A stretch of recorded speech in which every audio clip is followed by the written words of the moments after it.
বন্ধুরা, আশা করি তোমরা সবাই ভালো আছো। তোমার চ্যানেলে তোমাদের সবাইকে স্বাগতম। তো আজ তোমাদের জন্য ইতিহাস থেকে গুরুত্বপূর্ণ 20টি প্রশ্ন শেয়ার করছি। এমসিকিউ প্রশ্ন, প্রত্যেকটা পরীক্ষা আসার মতো প্রশ্ন। চলো সময় নষ্ট না করে আমরা প্রশ্ন এবং প্রশ্নের উত্তরগুলো জেনে নিই। প্রথম হচ্ছে টপ্পা কোন রাজ্যের সঙ্গীত? অপশনে রয়েছে রাজস্থান, পাঞ্জাব, হরিয়ানা, তামিলনাড়ু। তো আমরা সবাই পড়েছি যে পাঞ্জাবের উট চালকদের যে গান সেটাই কিন্তু টপ্পা বলা হতো। তো এক্ষেত্রে আমাদের উত্তরটা কী হবে? উত্তরটা হচ্ছে খ দাগ, অর্থাৎ উত্তর হচ্ছে পাঞ্জাব। পরবর্তী প্রশ্ন চলে আসি। অশান্ত অরণ্য জীবন গ্রন্থটি কার লেখা? একটু আনকমন প্রশ্ন হলেও কিন্তু প্রশ্নটা ইম্পর্টেন্ট। অপশানে রয়েছে ইরফান হাবিব, রিচার্ড গ্রোভ, রামচন্দ্র গুহ নাকি সমিত কর। অশান্ত অরণ্য জীবন গ্রন্থটি কার লেখা? উত্তর হচ্ছে রামচন্দ্র গুহ। ঠিক আছে। তৃতীয় প্রশ্ন, বিদ্যুৎ সায়নী সভা কে প্রতিষ্ঠা করে? অপশানে রয়েছে কাঙ্গাল হরিনাথ, কালীপ্রসন্ন সিংহ, বিদ্যাসাগর নাকি রামমোহন। তো এক্ষেত্রে আমাদের উত্তরটা কী হবে? উত্তরটা হচ্ছে কিন্তু কালীপ্রসন্ন সিংহ, যিনি কিন্তু বিদ্যুৎ সায়নী সভা প্রতিষ্ঠা করেছিলেন। খুব ইম্পর্টেন্ট প্রশ্ন। পরবর্তী প্রশ্নে চলে আসি, দেখো কি রয়েছে। জেনারেল অ্যাসেম্বলিজ ইনস্টিটিউশন কবে প্রতিষ্ঠিত হয়? অপশানে রয়েছে 1826, 1830, 1836, 1838। তো এই প্রশ্ন জেনারেল অ্যাসেম্বলিজ ইনস্টিটিউশন, এটা কিন্তু খুবই একটা ইম্পর্টেন্ট প্রশ্ন। তো এই ক্ষেত্রে আমাদের উত্তর কিন্তু হচ্ছে 1830 খ্রিস্টাব্দে। পরবর্তী প্রশ্ন, নববিধান ব্রহ্ম সমাজ কার নেতৃত্বাধীন ছিল? এটাও কিন্তু খুব ইম্পর্টেন্ট প্রশ্ন। অপশানগুলো খুব খতরনাক দিয়েছে। দেবেন্দ্রনাথ ঠাকুর, রাজা রামমোহন রায়, কেশবচন্দ্র সেন নাকি শিবনাথ শাস্ত্রী। নববিধান ব্রহ্ম সমাজ কার নেতৃত্বাধীন ছিল? তো এটার উত্তর কী হবে? কেশবচন্দ্র সেন। পরবর্তী প্রশ্নতে আমরা চলে আসি। কি বলছে, ঝিন্দরায় মানকি কোন বিদ্রোহের সঙ্গে যুক্ত ছিলেন? এটাও কিন্তু খুব সুন্দর একটা প্রশ্ন। অপশানে রয়েছে কোল বিদ্রোহ, মুন্টা বিদ্রোহ, পাগলপন্থী বিদ্রোহ নাকি সাঁওতাল বিদ্রোহ। তো এই ক্ষেত্রে আমাদের উত্তরটা কী হবে? ঝিন্দরায় মানকি ছিলেন কোল বিদ্রোহের সঙ্গে যুক্ত। পরবর্তী প্রশ্ন, ছোটনাগপুর প্রজাস্বত্ব আইন পাশ হয় কবে? 1808, 1908, তারপরে 1855 নাকি 1955। তো এই ক্ষেত্রে আমাদের উত্তরটা কী হবে? উত্তরটা হচ্ছে 1908 খ্রিস্টাব্দে কিন্তু ছোটনাগপুর প্রজাস্বত্ব আইন পাশ হয়। পরবর্তী প্রশ্নে আমরা চলে আসি। দেখো খুব ইম্পর্টেন্ট আরও একটা প্রশ্ন।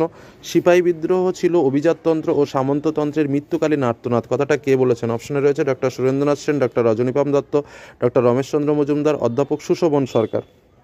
তো সিপাহী বিদ্রোহ ছিল অভিজাততন্ত্র সামন্ততন্ত্রের মৃত্যুকালীন আর্তনাদ, এই কথাটা কার? কথাটা হচ্ছে ডক্টর রমেশচন্দ্র মজুমদার, অর্থাৎ উত্তর হচ্ছে গদার। পরবর্তী প্রশ্ন, ভারতের প্রথম ভাইসরয় কে ছিলেন? এটা কিন্তু খুবই সহজ প্রশ্ন এবং বেশিরভাগ ছাত্রছাত্রী কিন্তু জানা। তো উত্তরটা কী হচ্ছে? উত্তরটা হবে লর্ড ক্যানিং। পরবর্তী প্রশ্ন, ভারত সভা প্রতিষ্ঠা হয় কবে? 1876 খ্রিস্টাব্দের 20 জুলাই, 76 খ্রিস্টাব্দের 26শে জুলাই, 75 খ্রিস্টাব্দের 20 জুলাই নাকি 75 খ্রিস্টাব্দের 26শে জুলাই। তো ভারত সভা আমরা সবাই জানি 1876 খ্রিস্টাব্দে। এবার 1876 খ্রিস্টাব্দের তারিখ নিয়ে কিন্তু আমাদের একটু কনফিউশন হয়। তো যাই হোক, মনে রাখবে 26শে জুলাই কিন্তু মূল উত্তরটা হবে। ঠিক আছে। পরবর্তী প্রশ্নে আমরা চলে আসি। কি হচ্ছে দেখো, বাংলা মুদ্রণ শিল্পের জনক কাকে বলা হয়, বা বাংলা মুদ্রণ শিল্পের জনক নামে কে পরিচিত? অপশানে কে কে রয়েছে? পঞ্চানন কর্মকার, বিদ্যাসাগর, চার্লস উইলকিন্স আর হচ্ছে জেমস অগাস্টাস হিকি। তো স্বাভাবিকভাবে উত্তরটা কী হবে? চার্লস উইলকিন্স, যাকে কিন্তু বাংলা মুদ্রণ শিল্পের জনক বলা হয়। পরবর্তী প্রশ্ন, কলকাতা বিজ্ঞান কলেজ প্রতিষ্ঠিত হয় কত সালে? 1906, 1908, 1914, 1916। কলকাতা বিজ্ঞান কলেজ কবে প্রতিষ্ঠিত হয়? এটাও কিন্তু খুব একটা ইম্পর্টেন্ট প্রশ্ন যাকে বলা যায়। তো উত্তরটা কী হবে? 1914 সালে কিন্তু প্রতিষ্ঠিত হয়েছিল তোমার কলকাতা বিজ্ঞান কলেজ, অর্থাৎ উত্তর গ দাগ। পরবর্তী প্রশ্ন, খুবই ইম্পর্টেন্ট প্রশ্ন। দেশপ্রাণ উপাধি কার? দেশপ্রাণ। তো যাই হোক, চিত্তরঞ্জন দাস, বীরেন্দ্রনাথ শাসমল, সর্দার বল্লভভাই প্যাটেল নাকি মহাত্মা গান্ধী। তো দেশপ্রাণ উপাধিটা কার ছিল? দেশপ্রাণ উপাধি ছিল বীরেন্দ্রনাথ শাসমলের। উত্তর হচ্ছে খ দাগ। চলে আসবো পরবর্তী প্রশ্ন। কি বলছে পরবর্তী প্রশ্নে?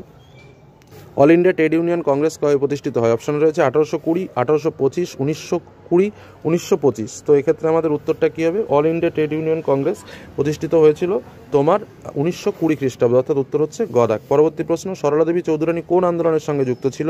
অপশন রয়েছে বঙ্গভঙ্গ বিরোধী আন্দোলন, সশস্ত্র বিপ্লবী আন্দোলন, ভারত ছাড়ো আন্দোলন নাকি আইন অমান্য আন্দোলন। তো এক্ষেত্রে উত্তরটা কী হবে? উত্তরটা হচ্ছে বঙ্গভঙ্গ বিরোধী আন্দোলন। চলে আসবো পরবর্তী প্রশ্নে। শৃঙ্খল ঝঙ্কার রচনাটি কার রচনা? খুব সুন্দর একটা প্রশ্ন। অপশন রয়েছে কল্পনা দত্ত, প্রীতিলতা ওয়াদ্দেদার, বীণা দাস নাকি কল্যাণী দাস। শৃঙ্খল ঝঙ্কার কার রচনা? শৃঙ্খল ঝঙ্কার কিন্তু বীণা দাসের রচনা। ঠিক আছে। পরবর্তী প্রশ্ন, বেঙ্গল ভলেন্টিয়ার্স দলের অন্যতম সদস্য ও সংগঠক কে ছিলেন? হেমচন্দ্র ঘোষ, সত্যগুপ্ত, দীনেশগুপ্ত, গণেশগুপ্ত। তো এক্ষেত্রে আমার উত্তরটা কী হবে? উত্তরটা হচ্ছে সত্যগুপ্ত। মনে থাকবে, খুব ইম্পর্টেন্ট। বেঙ্গল ভলেন্টিয়ার্স দলের অন্যতম সদস্য ও সংগঠক। আর যারা রয়েছে তারা কিন্তু ছিলেন না। পরবর্তী প্রশ্নে আমরা চলে আসি। দেখো পরবর্তী প্রশ্নটা কী রয়েছে? রাজাকার বাহিনীর নেতৃত্ব দেন, খুব ইম্পর্টেন্ট একটা প্রশ্ন কিন্তু। রাজাকার বাহিনীর নেতৃত্ব কে দিয়েছিলেন? জয়ন্ত চৌধুরী, কাসিম রেজভি, নিজাম আলী খান নাকি শেখ আবদুল্লাহ। তো এক্ষেত্রে আমাদের উত্তরটা কী হচ্ছে? উত্তরটা হচ্ছে কাসিম রেজভি, যিনি কিন্তু এই রাজাকার বাহিনীর নেতৃত্ব দিয়েছিল। তোমাদের একটা মোস্ট ইম্পর্টেন্ট এসএকিউ রয়েছে এবছর, যেটা হচ্ছে রাজাকার কি বা কাদের বলা হয়? তো যাই হোক, পরবর্তী প্রশ্ন, নেহেরু লিয়াকত চুক্তি কবে স্বাক্ষরিত হয়? এটাও খুব একটা সুন্দর প্রশ্ন। উত্তর হচ্ছে 1950 খ্রিস্টাব্দে নেহেরু লিয়াকত চুক্তি স্বাক্ষরিত হয়। এবং আমাদের লাস্ট প্রশ্ন আজকের আলোচনা, রাজ্য পুনর্গঠন কমিশনের সদস্য ছিলেন না কে? তো ছিলেন না, ফজল আলী ছিল, পানিক্কর ছিল, কুঞ্জরও ছিল। তো উত্তরটা কী হবে? জওহরলাল নেহেরু হচ্ছে উত্তর। তো যাই হোক, মোস্ট ইম্পর্টেন্ট কিছু প্রশ্ন কিন্তু তোমাদের শেয়ার করলাম, প্রত্যেকটা প্রশ্ন ইম্পর্টেন্ট। এই টাইপসের যে প্রশ্নগুলো তোমাদের সামনে তুলে ধরছি সেগুলো একটু প্র্যাকটিস করার চেষ্টা করো। আশা রাখি বেশিরভাগ প্রশ্নই তোমরা পারবে। যদি কোনো কোশ্চেন না জানা থাকে সেটা একটু নোটস করে একটু প্রিপারেশন নাও। এই বলে আজকের আলোচনা শেষ করলাম। সকলে ভালো থেকো, সুস্থ থেকো, সাবধানে থেকো। ধন্যবাদ।